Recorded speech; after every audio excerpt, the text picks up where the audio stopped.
September 2025. A storm was brewing in the heart of the Himalayas. For decades, Nepal had endured political instability, corruption, and broken promises. But this time, the anger came not from rival politicians or armed rebels. It came from the youngest generation. Generation Z, the digital natives of Nepal, were about to change history. Frustration had been building for years. Jobs were scarce, corruption was rampant, nepotism choked opportunities, and while politicians enjoyed luxury, millions of young Nepalis were left behind. The final spark? The government's decision to ban social media platforms, Facebook, YouTube, X.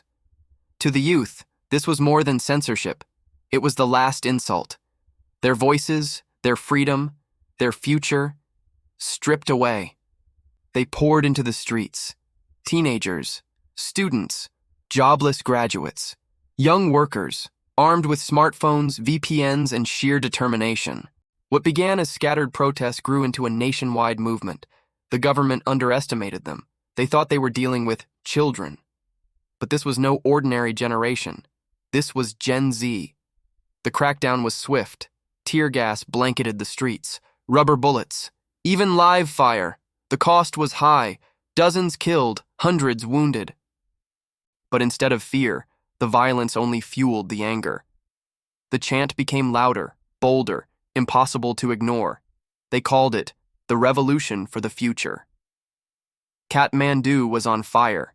The parliament itself was set ablaze. The government imposed curfews, but the youth defied them. After dark, thousands marched, chanting for change. No amount of force could hold back the tide.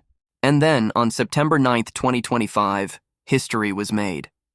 Prime Minister KP Sharma Oli, once a powerful figure, resigned under pressure.